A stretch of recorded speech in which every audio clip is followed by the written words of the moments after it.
يعني درست ويتشتي وكيف برايكو بيكناب آخینو کووان ویماله هند لسروان گیرانن هر ایکی جلای خواه دوید گوتنه که وگرید لسر کشتنا جیهانا 27 سالی و خودان دو زاروکو خودان پیدویا تایبت یا کرولال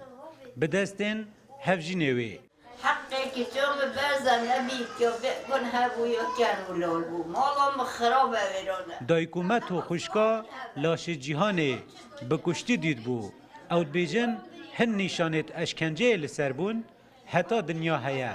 لسر هزراوان ناچید برای خدای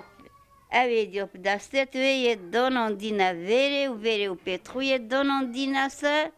و یا دست حب که که چو منو برای کل وره چو بیوی دوی ایجی و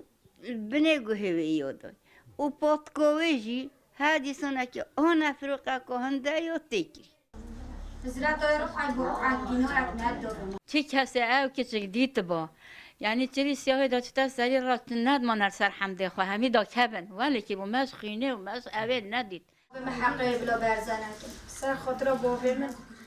اکرم هفجین جیهان جی خودان پیدوی تایبت بو یکر و لال بو در روژا 14 به بیانو آوه چنده کدا هفجین خواه جبو زاخو بوگشت که بتن لیل سر ریا دهوک زاخو لیدور آسه ایکم جار ده ترومبیل دا تاوید پش را لبرچاوین هر دو زاروین وی حول داتن بخندقینید پاشان ببرات کجیتو و گود هیتا گوتن به ترومبیل جیوه دخجینید چه بشر یعنی مروف حیوانی جی حسانا کشتن اوه رنگه که درندانه یهوانه اف کچکه کشته بود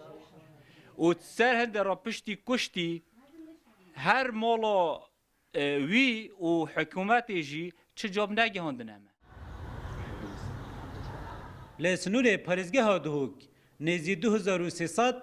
کرولالا هنه 5 جوانجی جیانا هفجینیه دگل ایک پیکینایه کومالا کرولالن کردستان لقی دهوک ایکم حالت تندوتیجیا اندامت خواه تومار کرد اكيد يعني بوك كرولار دهوكي گله گوی ریدانه به نخوش بینه وان سرفان طورد جواگی وانجی ناراضی بونه خو نخوشی خو خمگینی خو یا دیار کردی لسر بویره بردف که پولیسین پارزگه ها دهوک جبورو داو افزان یاریدان کو توانباری خوارادست کریو کیساوان دهت روانه کرن بودادگهه کسو کارن جیهان جی لاشه و لگورستانا شاخکه و شارتیر جیهان خودان پیدویا تایبت بو یا کرو لال بو و ده همه جیهان دا هفجینی دگل کسی که دیتر خودان پیدوی تایبت هم یک کرو لال پیکینا دا کو هفسنگی چه بید لیوا کو کسو کارن جیهانت بیجن هفجینوه ده ساخیه دا چه خوشی ندانه کشناوه جی به دستت هفجینوه درندترین شیوه بو جداتر جه همی کشتنا بو کارن علی روداو کورستانا شاخیل دهو